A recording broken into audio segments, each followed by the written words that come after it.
प्रत्येक आईला आपल्या मुलांची काळजी असते, त्यात ती शिक्षणासाठी जर बाहेरगावी राहत असतील तर त्यांच्या खाण्यापिण्याची अजून जास्त काळजी वाटत असते। माझी मुलगी पण मुंबईला शिक्षणासाठी हॉस्टेलला राहते, मग तिला असे काहीतरी बनवून देत असते की जे 5 ते 6 दिवस आरामात टिकेल आणि तिला आवडेलही। तर आजची रेसिपी ही अशीच आहे। मी तिच्यासाठी बनवत आहे तिखट मिठाच्या या खमंग अशा पुऱ्या की ज्या खूप खायला स्वादिष्ट लागतात आणि प्रवासात जाताना कुठेही तुम्ही बरोबर नेऊ शकता आणि मुलांना एक आवडीचं खाऊ म्हणून बनवून ठेवू शकता, ज्यात दही बरोबर, उसळी बरोबर आणि कोणत्याही भाजी बरोबर खायला खूप छान लागतात। तर तुम्ही इथे बघू शकता या आपल्या सगळ्या पुऱ्या किती टम्म अशा फुगलेल्या आहेत।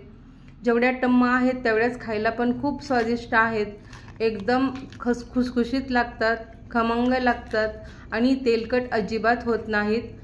आणि यातल्या प्रत्येक टिप मी तुमच्याबरोबर शेअर करणार आहे। व्हिडिओ हा शेवटपर्यंत नक्की बघा। रेसिपी अगदी सोपी आहे, तुम्हालाही या पद्धतीने बनवायला नक्की आवडेल।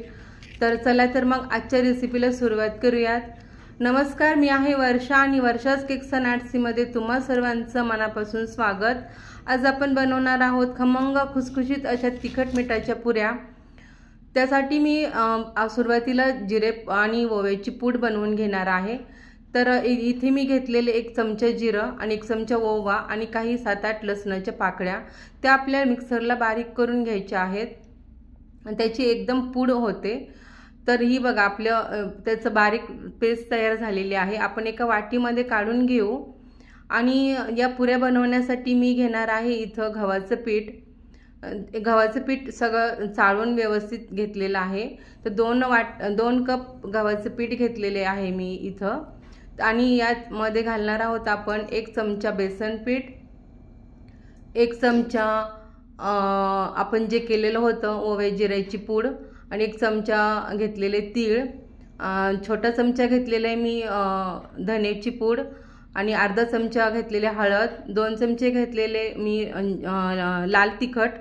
तुम्ही तुमच्या आवडीनुसार इथे कमी जास्त करू शकता। चवीनुसार मीठ घातलेले मी आणि आपण थोडीशी कोथिंबीर पण घालूया तिथे। आणि जे ओव्याची पूड केलेली होती, जिरे ओव्याची पूड, ते भांड्याला पाणी घालून मी त्याचे जे आहे पाणी, त्या पाणी थोडं थोडं घालून मी हे पीठ आपलं चांगलं आपल्याला एकजीव करून घ्यायचं आहे।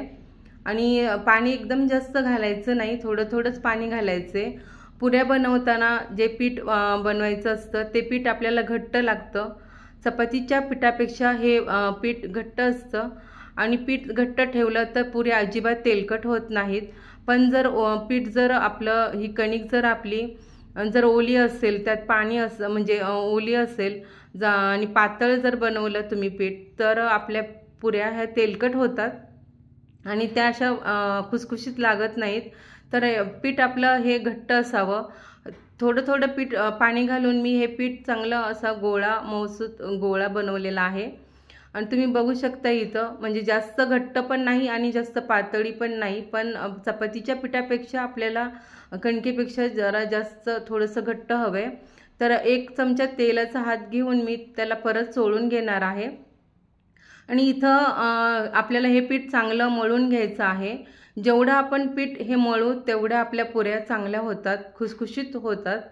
तर चांगलं व्यवस्थित दोन्ही हातांनी चांगलं मळून घ्यायचं हे पीठ आणि आपल्याला हे एकजीव करून व्यवस्थित गोळा करून आपल्याला ते 1 तासासाठी मुरत ठेवायचं आहे। हे भिजत ठेवायचे आणि 1 तासासाठी आपण हे ठेवून देणार आहे।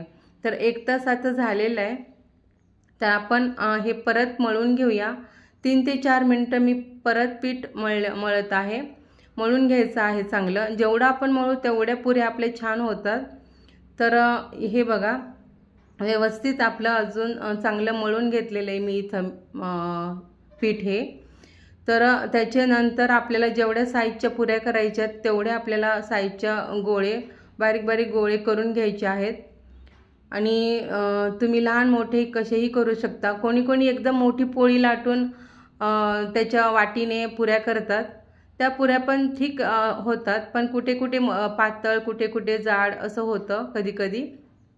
तर मी नेहमी असेच बनवते, छोटे छोटे लिंबासारखे गोळे बनवून घ्यायचे। पण हे गोळे पण बघा की सुकतात आणि म्हणून मी त्यांना तेलाचा हात लावते आहे इथं। ते गोळे सुकले, आपण दुसऱ्या पुऱ्या लाटेपर्यंत गोळे जर सुकले तर आपली पुरी लाटतानाही साईडनी आपल्याला पुरीला चिरा पडतात, तर मग ती दिसायला पण चांगली दिसत नाही। म्हणून हे असं तेलाचा हात लावून त्यांना लावून घ्यायचं आहे की ज्या व्यवस्थित लाटता पण येतात आणि नंतर लाटल्यानंतर दिसतात पण छान। तर हे बघा दोन्ही बाजूला मी तेल लावून घेतलेलं आहे। इथं तेलानेच आपल्याला लाटायचे, पीठ नाही लावायचं।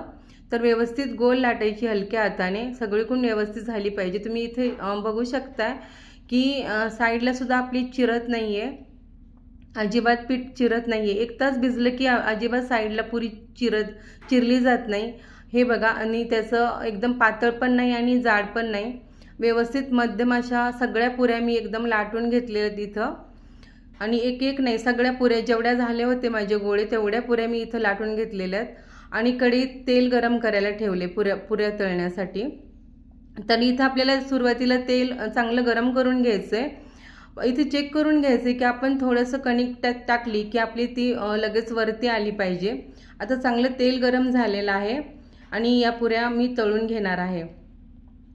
तर इथे बघा, एक पुरी मी सोडली, तेलात सोडली, कशी व्यवस्थित आपल्याला झाऱ्याने ते हलवायची आहे, वर खाली करायची आहे एकसारखी। आणि हे बघा एकदम लगेच टम्म अशी फुगून आली, दोन्ही बाजूनी क्रिस्पी अशी भाजून घ्यायची आहे आपल्याला आणि हलकंसं तेल नितळत आपल्याला ती काढून घ्यायची आहे। तर हे बघा तेल सगळं नितळून घ्यायचं आहे। किती छान झालेली आहे, खुसखुशीत दिसते आणि कलर पण किती बघा किती सुंदर आलेला आहे। तर अशा करून मी बाकीच्या सगळ्या पुऱ्या तळून घेणार आहे। तर या पुऱ्या खायला खूप स्वादिष्ट लागतात, प्रवासात कुठेही जाताना बरोबर नेऊ शकता आणि मुलांना हॉस्टेलला बाहेरगावी कुठेही देऊ शकता। 5 ते 6 दिवस आरामात टिकतात आणि खायला खूप स्वादिष्ट लागतात आणि ज्या अजिबात तेलकट होत नाहीत। तर या सगळ्या पुऱ्या मी अशाच तळून घेणार आहे। तर ही रेसिपी तुम्हाला नक्की आवडेल अशीच आहे आणि या पुऱ्या तिखट मिठाच्या पुऱ्या आहेत, या खायला तुम्ही दह्याबरोबर, भाजीबरोबर, उसळीबरोबर खाऊ शकता आणि म्हणजे घरातील मुलांना पण एक आवडीचा खाऊ बनवू शकतो। बघा या किती फुगलेल्या आहेत, टम्म अशा फुगलेल्या आहेत आणि कलर एकदम सुंदर दिसत आहे। आणि हे बघा तुम्ही किती छान सगळ्या झालेल्या आहेत या पुऱ्या आणि एकदम झटपट तयार होतात, काही जास्त वेळ पण लागला नाही आणि ह्या पुऱ्या अजिबात तेलकट होत नाहीत। आपण पीठ व्यवस्थित भिजवल्यानंतर अजिबात तेलकट होत नाही, एकदम खुसखुशीत खमंग अशा लागतात। तर या पद्धतीने तुम्ही बनवून नक्की बघा, मला कमेंटमध्ये नक्की सांगा तुमच्या पुऱ्या कशा बनल्या। व्हिडिओ आवडल्यास लाईक करा, शेअर करा, माझ्या चॅनलवर नवीन असाल तर सबस्क्राईब करा आणि हो बेल आयकॉनवरही प्रेस करायला विसरू नका की जेणेकरून माझ्या नवीन व्हिडिओचे अपडेट सगळ्यात सुरुवातीला तुम्हाला मिळतील। तर या पद्धतीने पुऱ्या नक्की बनवा, तुमच्या कमेंट्स माझ्यापर्यंत पोहोचू द्या आणि अशाच टम्म फुगलेल्या पुऱ्या तुम्ही बनवून मला कमेंट्स करा। तर मस्त राहा, स्वस्त राहा